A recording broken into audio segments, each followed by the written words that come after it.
My dear friends, my dear masters and my dear God, எல்லோருக்கும் வணக்கம். ஒருத்தருக்கும் ஒரு தேவைகள், ஆசைகள் என்பது இருக்கும். சில பேருடைய ஆசைகள் எல்லாமே மேனிஃபெஸ்ட் ஆகும், சில பேருது ஆகாது. சில பேரு எது தேவையோ அந்த தேவை கூட மேனிஃபெஸ்ட் ஆகாம இருக்கும். இங்க என்ன பண்ணா நம்முடைய தேவைகளாகட்டும், நம்முடைய ஆசைகளாகட்டும் மேனிஃபெஸ்டேஷன் என்பது ஆகும் அப்படின்னா, நம்முடைய சக்தியை ஒருநிலைப்படுத்தி ஒரு ஃபோக்கஸ் பண்ணி நமக்கு இது தேவை, இது வேண்டும் என்று கேட்டால் நம்முடைய ஆற்றலின் மூலம்தான் அங்கே மேனிஃபெஸ்டேஷன் என்பது நடக்கும். இந்த மேனிஃபெஸ்டேஷன் என்பது எப்படி நடக்கும் அப்படின்னா, சூரியனுடைய கதிர்கள் ரெண்டுமே ஒண்ணுதான். சூரியன் இல்லாம இருந்தால் அந்த கதிர்கள் இல்லை.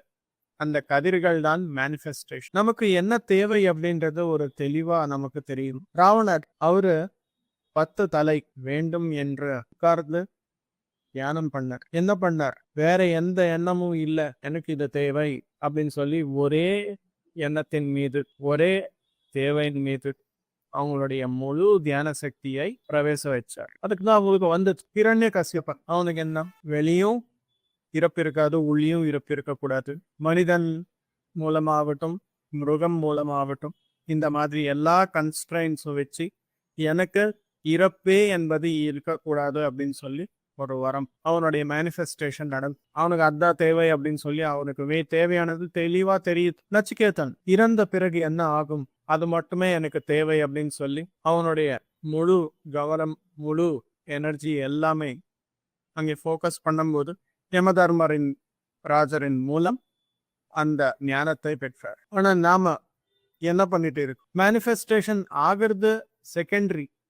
நிறைய பேர் என்ன செய்யறார், எனக்கு தியானத்துல அனுபவங்களே வரல, நான் நினைக்கிறது எல்லாமே நடக்கவே இல்லை, இந்த மாதிரி எல்லாமே சொல்றேன். தியானத்துல என்ன நடந்தது அப்படின்னு சொல்லி கேட்டா நிறைய எண்ணங்கள் வந்தது. அதுக்குதான் தாலே சாமி உங்களுக்கு சொன்னோம், எண்ணங்கள் வந்தால் கட் பண்ணி திரும்பி நம்முடைய கவனத்தை சுவாசத்தின் மீது கவனம் செலுத்தணும் அப்படின்னு சொல்லி. சுவாசத்தின் மீது கவனம் செலுத்தால் ஆட்டோமேட்டிக்கா எண்ணங்கள் எல்லாமே போயிடும். நிறைய எனர்ஜி என்பது நமக்கு கிடைக்கும். அந்த எனர்ஜியின் மூலம் நாம என்ன நினைக்கிறோமோ அங்கங்க எல்லாமே அந்த சூரியனுடைய கதிர்கள் எங்கெங்க எல்லாமே போய் அங்கே என்ன இருக்குதோ அது எல்லாமே கிரியேஷன் ஆகுதோ, அதே மாதிரி நம்முடைய எனர்ஜி கூட தியானத்தின் மூலம் பெற்ற எனர்ஜியின் மூலம் நிறைய மேனிஃபெஸ்டேஷன் என்பது நடக்கும். நம்முடைய தேவைகள், நம்முடைய ஆசைகள் எல்லாமே அதற்காக மை டியர் ஃப்ரெண்ட்ஸ், முதல்ல தேவைகள் என்ன இருக்குமோ அது நமக்கு தெளிவா தெரியணும். தேவைகள் அப்படின்னா இந்த உடலுக்காக 2 இட்லி, ஒரு ஷர்ட், இல்ல ஒரு பொடவு, இருக்கிறதுக்காக ஒரு சின்ன வீடு, இது தேவை.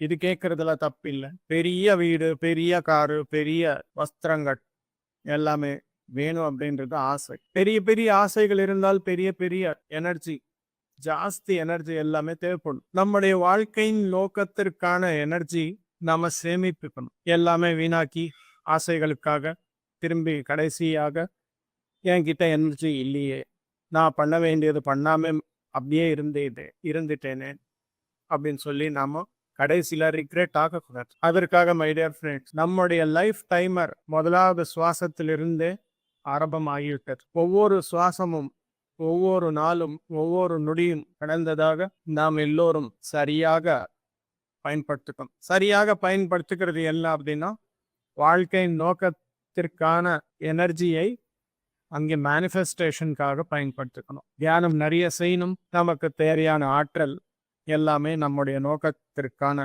இடத்திற்கு செலுத்தணும். எப்படி செலுத்துறது? தேவையில்லாத எண்ணங்கள் எல்லாமே விட்டுட்டோம் அப்படின்னா ஆட்டோமேட்டிக்கா நம்முடைய எனர்ஜி, உங்களுடைய பார்வை, உங்களுடைய கவனம் எங்கே இருக்குதோ அங்கே போய் அங்கே மேனிஃபெஸ்டேஷன் ஆகும். ஒரு சாதாரணமான மனிதன் எப்படி இருப்பான்? கண்டது எல்லாமே வேணும். ஒரு நாள்ல ஒரு 1010 விஷயங்கள் பார்ப்பான், ஒரு 100 விஷயங்கள் கேட்பான், ஒரு 10 இடங்களுக்கு போவான். எல்லாமே வேணும் அப்படின்னா இருக்கிறது இவ்வளோ என்று எனர்ஜி எப்படி மேனிஃபெஸ்டேஷன் ஆகும்? நான் ஃபெயில்யூரு, எனக்கு எதுவுமே வரல, மற்றவர்களுக்கு எல்லாமே கடவுள் உதவி செய்கிறார், எனக்கு மட்டும் செய்யல, இதுக்கு அடுத்த லெவல்ல எங்க அப்பா எந்த சொத்தும் எனக்கு கொடுக்கல, எங்க ஆசிரியர் இந்த விஷயங்கள் எல்லாமே சொல்லி கொடுக்கல, இந்த மாதிரி எல்லாமே சொல்லக்கூடாது மை டியர். தெளிவாக நமக்கு தெரியணும் என்ன தேவை, எதற்காக நான் இந்த விஷயம் செய்தேன் அப்படின்ற மாதிரி இருந்தால் தேவையில்லாத எண்ணங்கள் எல்லாமே கட் பண்ணா தேவையானதுக்கு மட்டுமே நம்ம கிட்ட இருக்கிற எனர்ஜி அங்கே போய் ஒர்க் பண்ணும். ஆட்டோமேட்டிக்கா நமக்கு தேவையானது கிடைக்கும். இங்க தேவையானது கிடைக்கும் அப்படின்றோமே, என்ன கிடைக்கும் அப்படின்னா அனுபவம். அந்த அனுபவத்தின் மூலம் ஞானம். அதுதான் my dear masters. Final manifestation எல்லாமே நடந்து உங்க ஆன்மாக்கு என்ன கிடைக்கும் அப்படின்னா அனுபவம். ஞானம். ஒரு பெரிய பங்களா வேணும் அப்படின்னு அந்த பங்களாக்கு தேவையான காசு எல்லாமே சம்பாதிக்கிறான். ஃபைனலா அந்த பங்களா வாங்குறான். அந்த பங்களாக்குள்ள போய் என்ன அவனுக்கு கிடைக்கும் அப்படின்னா அனுபவம். நீங்க எந்த மேனிஃபெஸ்டேஷன் நீங்க பண்ணாலும் ஃபைனலா உங்களுக்கு என்ன கிடைக்கும் அந்த மேனிஃபெஸ்டேஷன் மூலம் அப்படின்னா அனுபவம். அனுபவத்தின் மூலம் ஞானம்.